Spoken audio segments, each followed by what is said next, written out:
The front pages are also reflecting the mood of the sad event that occurred yesterday. And we start off with the Vanguard newspaper.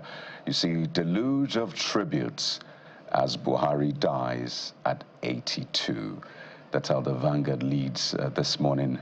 How he traveled to London, took ill, died.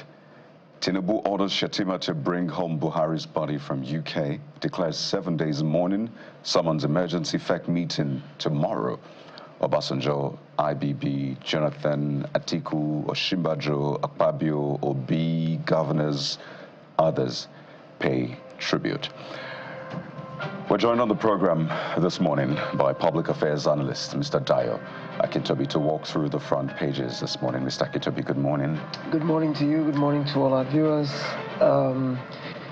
It's a sad day.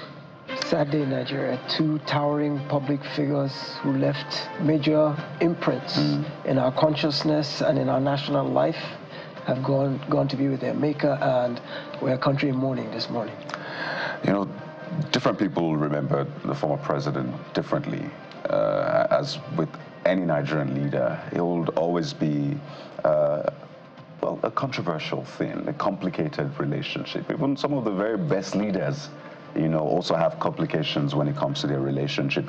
But you knew Buhari in the 80s, or pre-80s, when he, 83, 84, when he became head of state. Then you knew him, of course, most people know him 2015 up until 2023.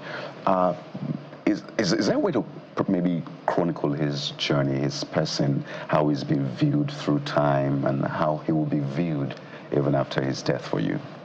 One thing that's been consistent over the years in his incarnation as a military head of state and his reincarnation or metamorphosis as a democratic president is that he has been a man of unimpeachable integrity. That has always been his mantra, and it's always been unquestionable. The fact that he's a man of integrity. That is the underlying thread that you see that connects his two tenures. How that now impacted his leadership qualities, his leadership skills. I remember when he came in as the Democratic president, the first few months of being in office, power supply never blinked once. And they said that was the fear of Buhari, the fact that he was such a strong leader, a person who wanted the best for Nigeria, that it made people pull themselves up by the bootstraps and try to do the right thing. Even if he wasn't micromanaging or looking in that direction, the fact that he was at the helm of Nigeria's affairs made everyone want to perform at optimal levels. So I'll say that his evolution as a leader, yes, his first coming, he was a brutal military dictator, but that's par for the course. I don't think you have a benevolent dictator anywhere, not in any country of the world, where you see military rule and yet you see them allowing all kinds of freedoms and liberties. The very notion of military rule is one that curtails freedoms, is one that rules by decree, is one that's no nonsense, that's authoritarian, that's disciplinary. And he towed that line just like all the others who came before him and those who came after him. But I don't think anyone will question the fact that as a military dictator, he wanted the best for Nigeria. Whether he was able to achieve it or not, I guess history will judge that. Nigerian people will judge that, his legacy. But I know that his tenure was too short in his first coming. It was just a year and a half before he was overthrown. And primarily a lot of it had to do with things that happened around him, some of the people that surrounded him. There were one or two scandals.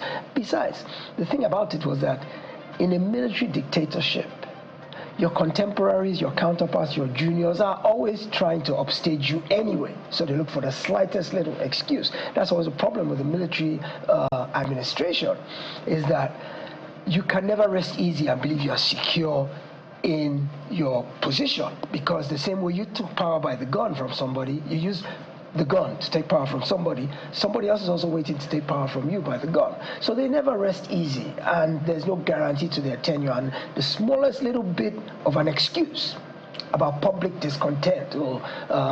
There's 42 suitcases that passed through Murtala Mohammed Airport that are unexplainable, and the person who was carrying the suitcases is a friend of a friend of a friend of the administration. So the slightest little excuse that can be pointed at that leads to public disgruntlement is grounds for somebody within your cadre to begin to seek to upstage you, and that's exactly what happened to him. The very first opportunity his underlings got to upstage him, they did, because of one or two things that were alleged about his administration. But one thing that's clear, there is no leader anywhere in the world that's all good. And there's no leader anywhere in the world, I think you alluded to that, that's all bad. So they come in with the best of intentions, whether as Democrats, as authoritarian, as even monarchy, even royal rulers. They come in with the best of intentions. They do the best they can, and then it's up to history to judge, give them a scorecard as to whether they did well or not. In his second coming as a Democrat, I think he did his best for Nigeria.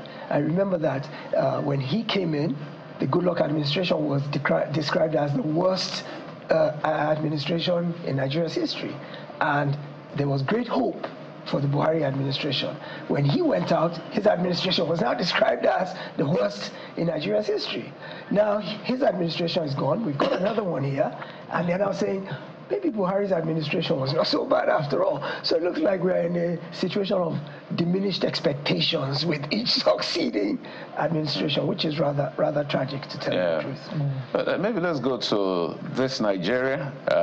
Literally, this is what everybody's saying.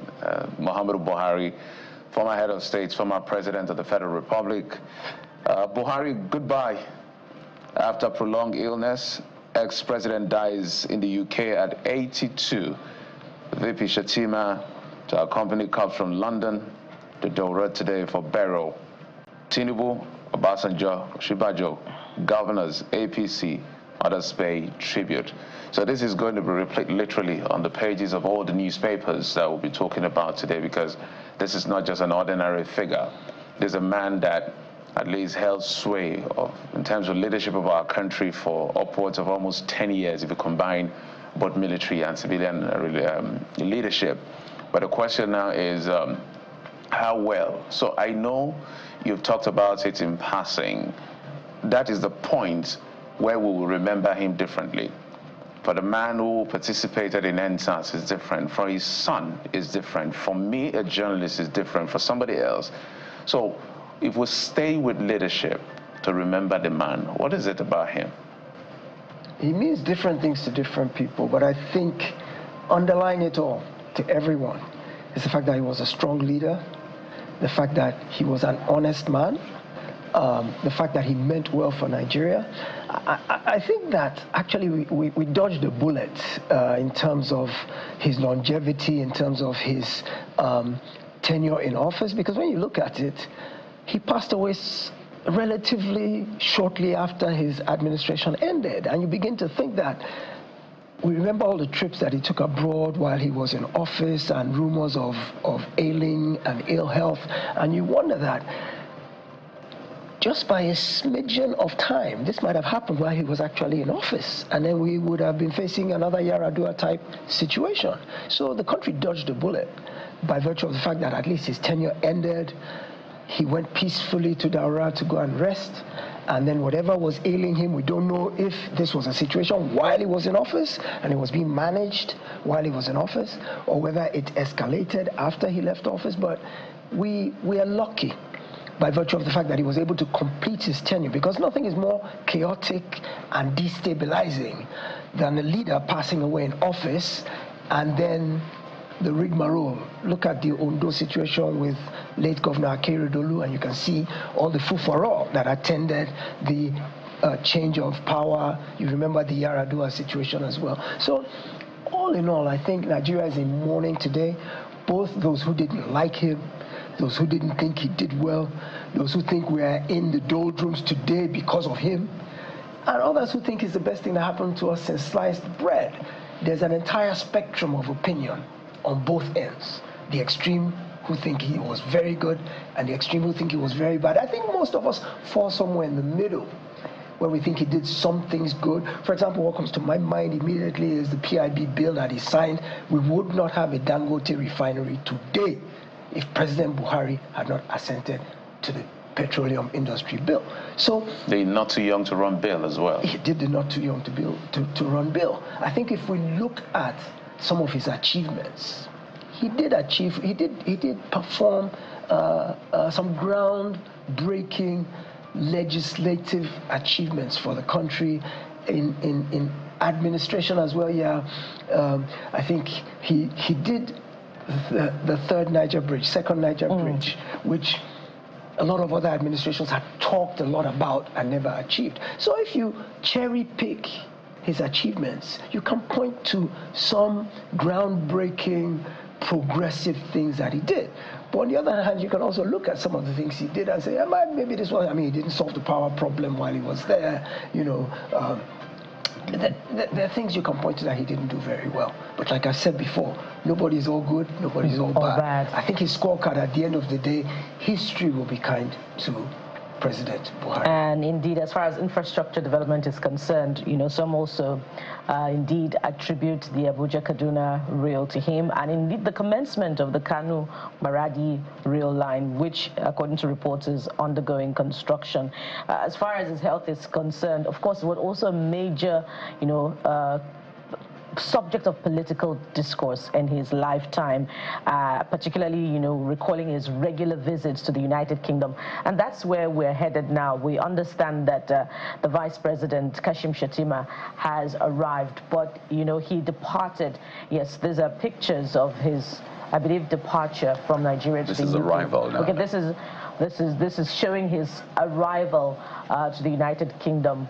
Upon the directives of Mr. President to go to the United Kingdom and, of course, ensure the process of collecting his remains and returning back home. We also saw momentarily there the President's Chief of Staff, Mr. Femi Gbajabiamila. He's been received by officials who are already on ground in the United Kingdom. That's the Vice President there, Mr. Kashim Shettima. They're also supposed to offer whatever support they can to the family of the late president, his wife, his children. Earlier on, Juliana Olainka reported that some of the former president's children were seen on the streets of Devonshire, in a mourning mood. And indeed, they're not alone. The entire nation is with Mr. President, former Mr. President's family at this point in time. And so we'll continue to keep our eyes on that particular process and bring you developments as they unfold. But the papers seem to be in agreement this morning, Mr. Akintobi. Let's check on The Guardian and see what The Guardian is saying as far as Mr. President's death is concerned. Take a look at it. There you have it, a picture of late Mr. President. Tributes, reflections on legacy as Buhari bows out at 82. The man, his legacy, policies, health, and controversies. And, we could go on and on about the controversies. Jeffrey was saying earlier that we remember differently. The way you remember Mr. President, late Mr. President, I should add, from 1983 to 1985, is different from the way this generation of, Nigerians, particularly the young ones, will remember late Muhammadu Buhari. When you recall the events of 2020, how do you weigh in on this particular aspect of Nigeria's history? Those we classify as youth today, I guess the 18 to 35, probably have no recollection whatsoever of his first coming as a military leader because they were just too young or maybe not even born. And anyone who is 23 and below today has no notion of what military rule is all about, and they had no concept of the repression, the brutality, the authoritarianism that comes with military rule. So they're fortunate to have been born into a democratic dispensation where we have constitutional rights, we have freedoms, we have liberties, we have human rights, we have protections. So I think that those we call Nigerian youth today, the 18 to 35, who look at President Buhari have no notion of his history in terms of how he used to be when he was in uniform. They know him in the Babariga, and ever since that metamorphosis occurred and he became a Democrat in Agbada, I think he espoused democratic values. I didn't see any hangover or carryover from his military bearing. He carried himself like a general, yes, and he had attributes of a soldier: order, discipline, punctuality. I heard that he was never 2 minutes late to a Federal Executive Council meeting ever in his entire 8 years. That anywhere where he was scheduled to be, he'd always be the first person there. That he was so disciplined. And you know, we have this thing called Nigerian time, where we have a tendency to be a bit lackadaisical about punctuality. It's not a big deal. But he was such an orderly person that I think that may have come from his military training. And you could see it in his carriage, his demeanor, his body language, his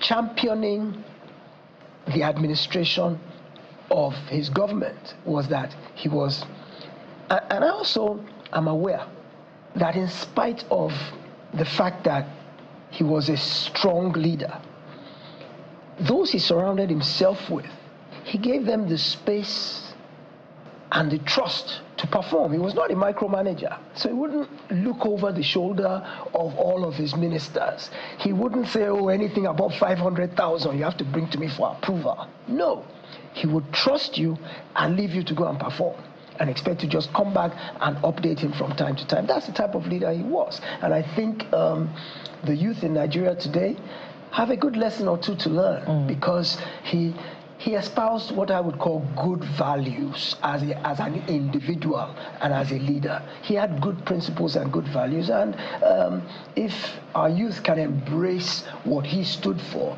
I think Nigeria has great hope for a better tomorrow. So their perception is incomplete history. Let's quickly, if we have a bit more time, touch on his political legacy and his relevance. You know, was attested to with the most recent visit to him, you know, by members of the coalition just about a few months ago, you know, and some are saying what's going to happen now ahead of the 2027 election when that towering figure of the North, who always delivered the votes across the northern region, is no more. Without a doubt, the vacuum of his absence will be felt, especially by those who caught votes from the North. He's always had a voting bloc of 12, 13 million that have been loyal, dedicated, and committed followers of him since he first showed up on the national stage trying to win elections in 2003. Now, you ask, what's going to happen to that amorphous bloc? Is it going to dissolve and melt away? Or can somebody like an Atiku, an El Rufai, or another northern leader marshal those numbers and keep them together? The thing about it is, he inspired people, and people congregated around what he espoused, the values he espoused. The northern people who followed him religiously. So the question you have to ask is, the philosophy he advocated or he has espoused, who can fit into that in terms of giving those 12 million people a purpose? They had a purpose under Buhari. They had a belief under Buhari. Does anybody else have what it takes to electrify those minds and galvanize them into maintaining that sense of loyalty and oneness? I'm not so sure. It's a whole lot to unpack, really, Mr. Akintobi. Well, let's take a look at Abuja Inquirer. The Abuja Inquirer, of course, that was a city, yes, where he spent 8 years as a president. So Abuja Inquirer leads, of course, with a dark picture of the former president. Different explainers, but you see the last one that says Nigerians express mixed feelings. And Mr. Akintobi, I know you're also in touch with social media, and you would have seen the kind of comments, responses, posts, and all of that particularly young Nigerians are putting up about the former president. Yeah, some of them politically aligned, some of them not. But a lot of these young people remember NSAS. for one. They remember the Twitter ban, things that affect them directly. And for them, they don't quite have charitable things to say about the former president. And there's been the talk about, be careful what you say about the dead, the traditional, the cultural belief, you will die someday too. But for some of these young people, these feelings are also real. And I don't think it's a conflict for them. They're all out saying, well, this is what I think about the former president, and that's what I choose to hold on to, even in time of his death. Yes, well, especially, Twitter street has always been known to be quite savage. I've never really seen positive commentary on Twitter, no matter. I mean, I think that there were some black marks in his tenure that probably doesn't sit well with a good number of Nigerians, the youth particularly. You talked about NSAS. There's some things, the Twitter ban, there's some things that the youth saw that were deleterious to their own progress as youth. And they're not bashful about expressing it, because you see, social media has empowered everybody to have a voice. It's given us a voice. And this notion of you don't speak ill of the dead, that is cultural history. It's our parents' who used to think like that. And the youth today are not hypocritical. They will call a spade a spade. They don't care that, okay, he's gone, he can't defend himself, let's just paper over his frailties. No, we're going to call him out for who he was. I think Nigeria's youth of today has jettisoned our cultural mores, all of those values that we grew up with in our time, where even if he was a bad person and he's gone now, we'll say, oh, he was the best thing, he was a saint. Today's youth will say, you are a devil if you are a devil. And so they point out, and they're only focusing on the things he did that didn't work well with them. But there's a countervailing opinion that balances that out. For every NSAS protester, or for every youth who is complaining about how President Buhari handled NSAS, there's somebody else who's saying he built Second Niger Bridge. He did Lagos to Ibadan train.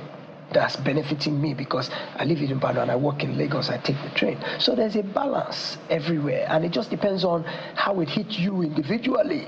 How were you hurt, or how were you helped by his policies and by who he was? And that essentially is the way you see it being reported. But what you're reading on Twitter and on social media is a mere fraction of the reality of who he was. And I don't think we should see that as a wholesome perspective. It's just a smidget of who he was and how he affected a portion, an infinitesimal portion.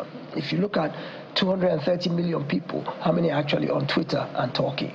So I think that's an infinitesimal proportion of what he stood for that you're seeing on social media versus the overall. We could go on and on, the young people remembering him because of the actions of NSAS, yes. Especially the Gen Zs, yes. And all they had to say, because people died and arguments about whether they died, state back gaslighting is how they see the administration. Yes. So it's on and on and on. But we must thank you so much, Mr. Akintobi, for always bringing very deep insights into conversations like this. Apparently, we know that this is going to be an ongoing conversation for the entire week. I think the leadership of the nation, they said the flag should be flown at half mast. I don't know for how many days, whether 5 or 7 days. 7. For a man who has given his life. As you said, there's counter, He was a military man. He could have been killed as a military man, even in the Civil War. But thank you, Mr. Akintobi, for all this coming through. We appreciate it. My pleasure.